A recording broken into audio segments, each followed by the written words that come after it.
माननीय सदस्यगण, अत्यंत दुख के साथ मुझे सभा को अपने 6 पूर्व साथियों एवं कतर के पूर्व अमीर फादर अमीर महामहिम शेख हमद बिन खलीफा अल थानी के निधन के बारे में सूचित करना है।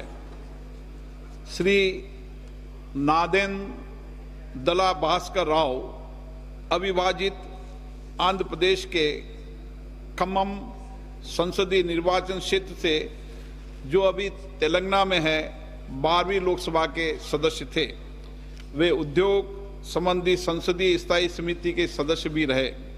श्री राव आंध्र प्रदेश के मुख्यमंत्री भी रहे और उन्होंने आंध्र प्रदेश के सरकार में मंत्री के रूप में भी कार्य किया। श्री नादेन दला भास्कर राव का निधन 90 वर्ष की आयु में 22 अप्रैल 2026 को हैदराबाद तेलंगाना में हुआ।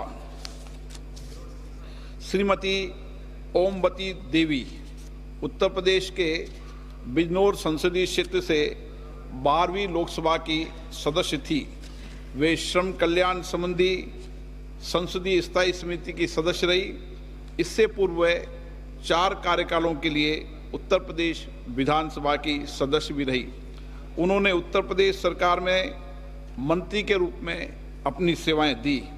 श्रीमती ओमवती देवी का निधन 77 वर्ष की आयु में 8 मई 2026 को बिजनौर उत्तर प्रदेश में हुआ।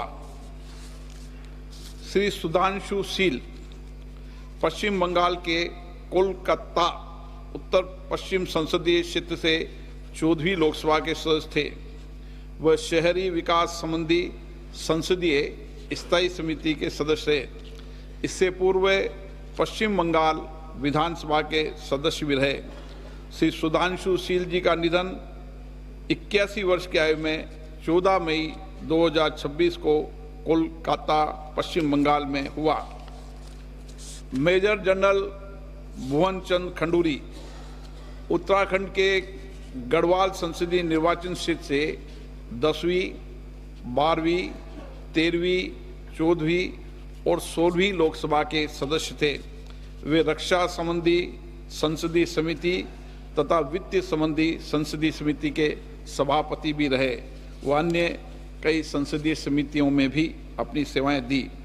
उन्होंने सड़क परिवहन, राजमार्ग मंत्री तथा शहरी विकास गरीबी उपशमन मंत्री के रूप में भी अपनी सेवाएं दी।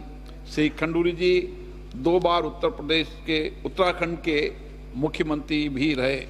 मेजर जनरल भुवन चंद खंडूरी जी का निधन 91 वर्ष की आयु में 19 मई 2026 को देहरादून उत्तराखंड में हुआ। श्री केपी धन पालन केरल के चाला कुंडी संसदीय निर्वाचन क्षेत्र से 15वीं लोकसभा के सदस्य थे। वे वाणिज्य संबंधी संसदीय समिति के सदस्य तथा कंप्यूटर के प्रावधान संबंधी संसदीय समिति के सदस्य भी रहे। श्री केपी धन पालन का निधन 76 वर्ष की आयु में 30 मई 2026 को एर्नाकुलम केरल में हुआ। श्री प्यारेलाल संगवार उत्तर प्रदेश के घाटमपुर संसदीय निर्वाचन क्षेत्र से 13वीं लोकसभा के सदस्य थे। इससे पूर्व 2 कार्यकालों के लिए उत्तर प्रदेश विधानसभा के सदस्य भी रहे। श्री प्यारेलाल संगवार का निधन 71 वर्ष की आयु में 8 जुलाई 2026 को दिल्ली में हुआ। सभा अपने 6 पूर्व साथियों के निधन पर गहरा शोक व्यक्त करती है और शोक संतप्त परिवारों के प्रति संवेदना व्यक्त करती है। माननीय सदस्यगण, मुझे अत्यंत दुख के साथ सभा को कतर के फादर अमीर महामहिम शेख हमद बिन खलीफा अल थानी के निधन के बारे में भी सूचित करना है। महामहिम शेख हमद बिन खलीफा अल थानी ने जून 1995 से जून 2013 तक 18 वर्षों तक कतर के अमीर के रूप में कार्य किया। उन्होंने आधुनिक कतर की नींव रखी और उसे विकास और समृद्धि की महान ऊंचाइयों पर पहुंचाया। उन्होंने भारत कतर संबंधों के संवर्धन में भी महत्वपूर्ण भूमिका निभाई। महामहिम शेख अहमद बिन खलीफा अल थानी का निधन 74 वर्ष की आयु में 12 जुलाई 2026 को निधन हो गया है। सभा महामहिम अमीर शेख अहमद बिन खलीफा अल थानी के निधन पर कतर के लोगों और शाही परिवारों के प्रति अपनी गहरी संवेदना व्यक्त करती है। अब सभा दिवंगत आत्माओं के सम्मान में मौन रहेगी।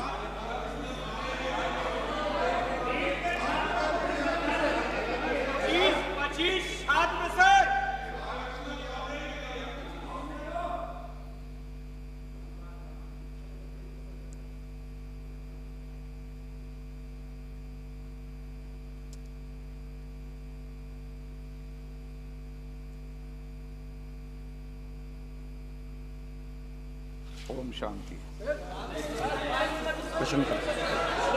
प्रश्न मान्य सदस्यगण, प्लीज आप निधन संबंधी उल्लेख के समय सदन की मर्यादाओं को बने रहिए। अपेक्षा तो करते हैं ना हम, नहीं, सदन के अंदर ये अपेक्षा है कि कुछ मर्यादाएं सदन की हमेशा रही है। उन मर्यादाओं परंपराओं को पालन करना सबकी जिम्मेदारी है। मैं यही आपसे अपेक्षा करता हूं। नो,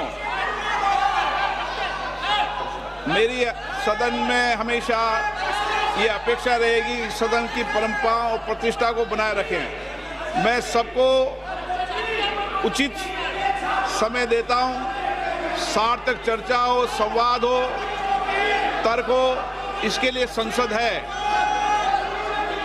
आप तर्क से चर्चा करें, नारेबाजी से संसद की मर्यादा नहीं बनती है। प्लीज।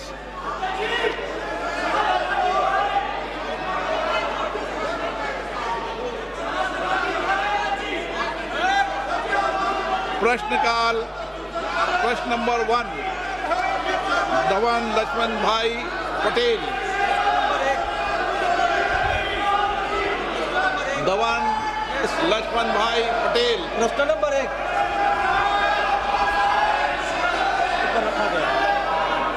मेरा प्रश्न मंत्री जी से यह है कि भारत की पांडुलिपि विरासत के संरक्षण हेतु प्रारंभ की गई ज्ञान भारत का पहला उद्देश्य और उसके प्रमुख घटक क्या है, तथा दक्षिण गुजरात के वलसाड संसदीय क्षेत्र के दोड़िया, कोकड़ा और वाली जैसे जनजाति के मौखिक और पांडुलिपि परंपराओं के दस्तावेजीकरण किया जा रहा है और इसमें एआई का उपयोग किया जा रहा है। माननीय अध्यक्ष महोदय, विरासत हमें दिशा भी देता है, विरासत हमें दर्शन भी देता है, और इसलिए मोदी जी ने विकसित भारत की जब कल्पना करी तब रेड फोर्ट से अपने उद्बोधन में कहा था कि हमें विकसित भारत बनाना है। तो विकसित भारत बनाने के लिए हम प्रेरणा कहाँ से लेंगे? मोदी जी ने 5 प्रण दिलवाते हुए देश को कहा था कि हम विकसित भारत बनाने के लिए संकल्प करेंगे, विकसित भारत बनाने। दूसरा प्रण दिलवाते हुए गुलामी की मानसिकता को छोड़ने की बात कही थी। और तीसरा प्रण दिलवाते हुए मोदी जी ने कहा था कि विरासत से प्रेरणा लेकर हम विकसित भारत बनाएंगे। हमारी मैन्युस्क्रिप्ट हमारी विरासत है, और आज मंदिर के रूप में, शोक संस्थान के रूप में, महाविद्यालयों में, मठों में, जैन भंडारों में और निजी संग्रहालयों में हमारी मैन्युस्क्रिप्ट है। ये मैन्युस्क्रिप्ट को हम ज्ञान भारत मिशन के द्वारा उसको आरक्षित करने के लिए, डिजिटलीकृत करने के लिए, रिसर्च ड्रिवन बनाने के लिए, जन सुलभी बनाने के लिए मोदी जी ने ज्ञान भारत मिशन का लॉन्च करा। और ये ज्ञान भारत मिशन के द्वारा देश में आज 1 करोड़ से अधिक मैन्युस्क्रिप्ट का सर्वे करा गया। उसमें से ये मैन्युस्क्रिप्ट में से 8 करोड़ आज डिजिटलाइज्ड हो चुकी है, और उसमें से 3,70,000 मैन्युस्क्रिप्ट आज ऑलरेडी अपलोड हो चुकी है। और उसमें माननीय सदस्य ने कहा है कि अपनी लोकल लैंग्वेज में भी कोई जो मैन्युस्क्रिप्ट होगी तो उसको भी इस सर्वे में शामिल करके उसको भी उसके प्रति संशोधन करा जाएगा और डिजिटलाइज करा जाएगा। माननीय सदस्यगण, संसद लोकतंत्र का सर्वोच्च संस्था है। मेरा आपसे आग्रह है, आप सदन के अंदर सार्थक चर्चा करें, संवाद करें, लोगों की जन आकांक्षाओं, अपेक्षाओं को रखें। मैं सभी मान्य सदस्यों को उचित नियमों के तहत पर्याप्त समय, पर्याप्त मौका दूंगा। मेरा आपसे आग्रह है कि तख्तियां और नारेबाजी से सदन की मर्यादा नहीं बनती है। मेरा आग्रह है कि सदन का प्रथम दिन है और इस परंपरा को तोड़ना चाहिए कि प्रथम दिन सदन नहीं चलेगा। मैं हमेशा आपसे आग्रह कहता हूं कि आपको पर्याप्त अवसर, पर्याप्त समय मिलेगा। नियमों के तहत नोटिस दीजिए। सदन नियमों प्रक्रियाओं से चलता है। मैं आपको पर्याप्त समय दूंगा। अभी प्रश्नकाल है।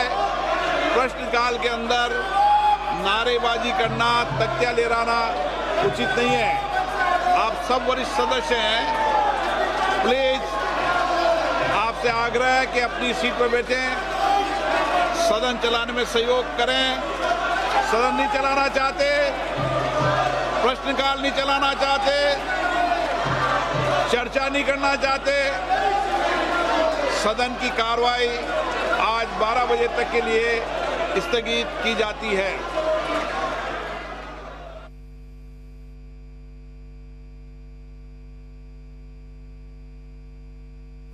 तो वही विपक्ष का जोरदार हंगामा देखने को मिला है। तमाम जो लोग थे वो हंगामा करते नजर आए थे। अब तक बता दें आपको कि जो कार्रवाई है उसको स्थगित कर दी गई है। 12 बजे तक कार्रवाई जो है वो स्थगित कर दी गई है। भाई फिलहाल रुकते एक छोटे से ब्रेक का, लेकिन खबरों का सिलसिला लगातार जारी है। देखते रहिए प्राइम न्यूज।